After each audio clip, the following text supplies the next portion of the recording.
नमस्कार, मैं हूं आपका दोस्त आलोक कुमार। अभिवादन स्वीकार कीजिए मेरा। सवाल सीमांचल से आ रहा है। सीमांचल के नायक असदुद्दीन ओवैसी, हैदराबाद के हीरो असदुद्दीन ओवैसी, जिन्होंने 5 विधायक जीत लाए हैं सब बिहार विधानसभा के अंदर, उनके पार्टी के 5 विधायकों का समर्थन वो तैयार हैं देने के लिए नीतीश कुमार को।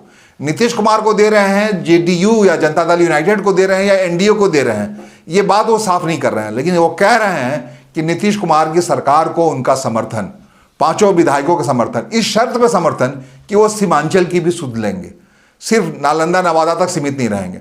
आपको बता दें, असदुद्दीन ओवैसी का यह समर्थन नीतीश कुमार को व्यक्तिगत तौर पर कैसे सपोर्ट करता है। नीतीश कुमार की सरकार जो अब तक चली है, इनफैक्ट जिस ढंग से एनडीए के अंदर जेडीयू का जो स्थान है, वो हमेशा से एक बैलेंस फैक्टर है। हिंदू मुस्लिम करके कुछ भी नहीं देखते, नीतीश कुमार भी अपने जीवन में नहीं देखते। पूरा विकास का तरीका जो है इंक्लूसिव ग्रोथ का है, सर्वांगीण विकास का है, हर अंग का विकास वो कर रहे हैं। यही एक वजह है कि मुस्लिम महिलाएं भी बड़ी तादाद में उन्हें वोट दिया करती हैं। एक वो विंडो है एनडीए को वोट डालवाने का मुसलमानों का, नीतीश कुमार। अगर असदुद्दीन ओवैसी जो सीमांचल के हीरो हैं, जिन्होंने ये तय किया कि आरजेडी सीमांचल में जो एकाधिकार समझती थी अपना, वो एकाधिकार उसका ना रहे, ध्वस्त हो जाए। उससे पहले कांग्रेस पार्टी वहाँ एकाधिकार समझती थी मुस्लिम वोट बैंक पर, उसको ला करके पंचर किया है असदुद्दीन ओवैसी ने, हैदराबाद के हीरो ने। अब वो अपने 5 विधायकों को कह रहे हैं कि जनता दल यूनाइटेड की सरकार को या एनडीए की सरकार को अपना समर्थन देना चाह रहे हैं। तो इसका मतलब आप सीधे तौर पर आप समझिए, ये समर्थन एनडीए सरकार को अगर नहीं है, अगर सिर्फ नीतीश कुमार के लिए है, तो बड़ी बात। नीतीश कुमार अपने आप में खुश होंगे, चलो मुस्लिम एक हिस्सा है जिसके लिए उन्होंने बराबर तरीके से काम किया, उसका एक चंक, 5 विधायकों एक चंक उनके समर्थन में आ गया। अगर जनता दल यू या नीतीश कुमार या असदुद्दीन ओवैसी के रिश्ते की बात करें, तो इस रिश्ते में अगर मजबूती बढ़ती है तो इसका सीधा फायदा जनता दल यू को बड़ी पार्टी होने का मौका मिल जाएगा एनडीए के अंदर में। एनडीए के अंदर में अभी सबसे बड़ी पार्टी मोटे तौर पे भारतीय जनता पार्टी है, 89 विधायक उसके जीत के आए हैं। दूसरे नंबर की party Janata Dal United party, जिसके राष्ट्रीय अध्यक्ष नीतीश कुमार हैं, मुख्यमंत्री नीतीश कुमार हैं, उनके 85 विधायक जीत गए हैं। अगर 5 का चंग असदुद्दीन ओवैसी का इकट्ठा मिल जाता है, जनता दल यूनाइटेड के साथ जुड़ जाता है, तो नीतीश कुमार के समर्थक मोटे तौर पर विधायकों की संख्या बढ़ करके भारतीय जनता पार्टी से बड़ी हो जाती, 90 हो जाता है, 85 + 5, आप समझ लीजिए सबसे बड़े दल। लेकिन एक अनिश्चितता हमेशा बनी रहेगी, असदुद्दीन ओवैसी की पार्टी देगी जनता दल यूनाइटेड को समर्थन, तो इतने भर से भी बड़ी बात हो जाती है। आपको बता दें 6 विधायक जीत के आए हैं कांग्रेस पार्टी के। कांग्रेस पार्टी के 6 विधायकों के पास कोई विकल्प नहीं। लड़ तो गए थे राहुल गांधी 66 सीटों पर, 10% के हिसाब से उनको मिला है, तो 6 विधायक उनके जीत के चले आए हैं। 6 विधायक इधर उधर जाएंगे, और इधर उधर जाने के क्रम में उनको जो सबसे ज़्यादा सूट करता है, पावर सेंटर में मौजूद नीतीश कुमार मौजूद है। तो आपको बता दूं 90 विधायक असदुद्दीन ओवैसी से जुड़ने से, 6 विधायक में 6 में से कितने आते हैं वो देखने वाला है कांग्रेस पार्टी का। आंख मूंद कर नीतीश कुमार के साथ चले जा सकते हैं, उनको सूट भी करता है फ्यूचर पॉलिटिक्स के लिए। आपको बता दें बिहार में जो बिल्कुल खास है नीतीश कुमार के, मुख्यमंत्री नीतीश कुमार के, उनका नाम है अशोक चौधरी।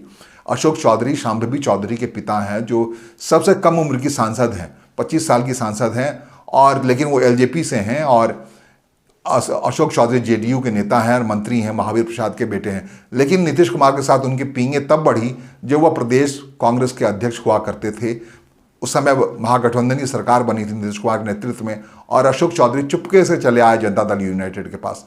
तो आपको बता दें ये रिश्ता है, बिल्कुल ज़्यादा इसमें नहीं है। कांग्रेस के लोग आ सकते हैं जेडीयू में बिना किसी आरोप के, क्योंकि वो एक सांप्रदायिक चेहरा जो है बीजेपी का, उससे बचा हुआ है जनता दल यूनाइटेड अब तक, खासकर नीतीश कुमार को लेकर के। तो आपको ये 6 जोड़ दिया, तो कुल मिला के 96 विधायक आंख मूंद के नीतीश कुमार के पास है। और 10 का रिश्ता जो मैं बता रहा था आपको, पहले एपिसोड में बताया था कि 25 जो विधायक जीते हैं, जिसके 25 की वजह से तेजस्वी यादव को विपक्ष के नेता का दर्जा मिल गया है। 243 सीटों वाले बिहार विधानसभा में 10% लाने वाले धड़े को ही विधानसभा में विपक्ष का नेता का दर्जा मिल सकता है। तो उस लिहाज से 25 विधायक एप्रोप्रिएट है, जिसमें तेजस्वी यादव को बिहार विधानसभा में प्रतिपक्ष का नेता नियुक्त किया जा सकता है।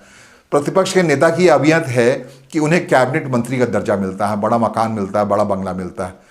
अगर उनके पास 25 लोग इंटैक्ट रहते हैं, मैं कह रहा हूँ आरजेडी के 10 अत्यंत पिछड़े वर्ग से जीते हुए विधायक हैं, और उसमें कुछ कुशवाहा कुर्मी भी हैं, वो सब इस फिराक में हैं कि वो टूटे और चले आए नीतीश कुमार के पास।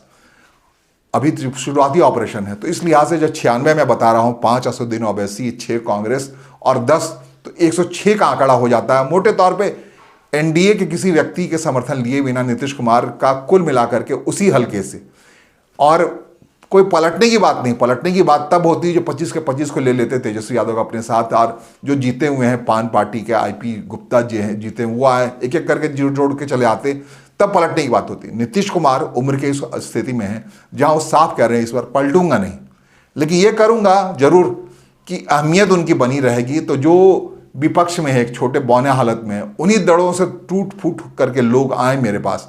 और लोग किस सूरत में आएंगे? एक बड़ा मुलम्मा है, बड़ा मुरब्बा है नीतीश कुमार के पास। बिहार विधान परिषद में इकट्ठे बहुत सारे सीटें खाली हो रही हैं। वो जिसे चाहें, जिस विधायक को चाहें, उसकी पत्नी को विधान परिषद में पहुंचा सकते हैं, जहां चाहें एक मजबूत ऑफर राजनीतिक तौर पे दे सकते हैं और विधान परिषद में ला सकते हैं। इसके बदले में क्या चाहेंगे? वो टूट करके इस नीतीश कुमार सरकार को समर्थन करें। तो ये एक बड़ी स्थिति, सरकार में बहुत ताकत होती है और मुख्यमंत्री हैं नीतीश कुमार, चाहे कितना भी कमजोर हो, भले ही भारतीय जनता पार्टी उनसे गृह मंत्रालय छीन लिया हो, लेकिन दरअसल मुख्यमंत्री तो वही हैं, नेता तो वही हैं। बिहार विधानसभा के अंदर विधायक दल के नेता तो नीतीश कुमार ही, और उस विधायक दल का नेता जो है वो तय करेगा कि उसके व्यक्तिगत हित में कितने लोग खड़े हैं। जैसा कि हमने कहा, नीतीश कुमार साहब पलटने नहीं वाले हैं, लेकिन इतना इंतजाम करने वाले हैं, बीजेपी अगर आंख तरेरे उन पे तो उसका क्या इलाज हो सकता है। उसके लिए बराबर बीजेपी को एक खतरे के मोड में रहना पड़ेगा। बीजेपी सबसे बड़े दल होने के बावजूद भी बैर नहीं नीतीश कुमार मोल ले सकती है, लेकिन नीतीश कुमार हमेशा इस कंट्रोलिंग सिचुएशन में रहने वाले हैं, चाहे जितने भी निशक्त हो जाए, जितने भी मार जैसे दिख रहा हो। नीतीश कुमार को इसी सत्र में अपना उत्तराधिकारी भी तय करना है कि उनके जेडीयू का उत्तराधिकारी कौन होगा। क्या अशोक चौधरी होंगे, या संजय झा होंगे, या फिर ललन सिंह होंगे, कौन होंगे? या फिर जो बार बार नीतीश कुमार पे एक दबाव सा बना हुआ है कि इस बार तो आप तय कर लीजिए, निशांत कुमार को अपने उत्तराधिकारी के तौर पर सामने ले आइए। कहते हैं चुनाव के बीच में भी ऐसी बात उठी थी, लेकिन नीतीश कुमार ने बड़ा हल्के से कह दिया निशांत कुमार से कि नहीं, अभी रहने दो, मैं नहीं चाहता कि मेरे ऊपर वही इल्ज़ाम लगे जो लालू प्रसाद यादव पे लगा है, या फिर रामविलास पासवान पे लगा, या बाकी लोगों पे लड़ा, मेरे नहीं होने बाद तुम आ जाना।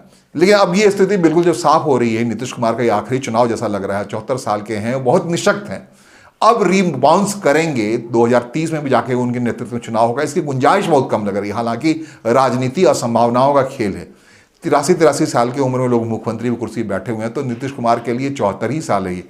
74 मतलब 79 की उम्र में वो होंगे 2030 में, या 80 के साल में होंगे। लेकिन 83 साल के जब विजयन जैसे नेता बैठे पड़े हैं मुख्यमंत्री की कुर्सी पर, और बहुत सारे नेताओं का इतिहास रहा है 83-85 साल में वो रहे हैं मुख्यमंत्री कुर्सी पर, लेकिन जो शारीरिक स्थिति है, जो काया है स्थिति, वो क्षीण होती जा रही है नीतीश कुमार की। नीतीश कुमार खुद लग रहा है। इस लिहाज से नीतीश कुमार को इसी सत्र में अपना उत्तराधिकारी तय कर लेना है। निशांत कुमार को पॉलिटिक्स में जीते जी लाना अगर चाहते हैं, उनके पास ये सुनहरा अवसर है। निशांत कुमार जिस ढंग से मिल रहे हैं, जुल रहे हैं, जिस ढंग से उनकी थोड़ा सा रुझान बढ़ा है पॉलिटिक्स के प्रति, तस्वीरों में आते हैं, पिता के साथ दिखते हैं, पिता के पक्ष में बयान देते हुए दिखते हैं, एक मोर्चा लेते हुए दिखते हैं। वो कहते हैं निशक्त नहीं है, हालांकि वो हमेशा दूर रहते हैं नीतीश कुमार के इशारे को समझते हुए। लेकिन लगता है कि नीतीश कुमार अपनी ताकत बढ़ा करके राजनीति में इस बार अपने उत्तराधिकारी को तय कर देंगे, ताकि वो 2030 में रहे न रहें, या उनके नेतृत्व में नेता बने न बने, वो अपने नज़रों के सामने देखेंगे निशांत कुमार, या जो भी एबीसी, मनीष वर्मा का नाम लिया जा रहा है, जो भी व्यक्ति आए वो उनके प्रतिनिधि के तौर पर सामने आए, विधायक दल के नेता बन के आए, नेतृत्व करता जनता दल यूनाइटेड बची रहे। ये नीतीश कुमार का आखिरी दाव है। इस लिहाज से बहुत महत्वपूर्ण है कि असदुद्दीन ओवैसी जो समर्थन दे रहे हैं नीतीश कुमार को, ये अपने आप में बड़ी बात है।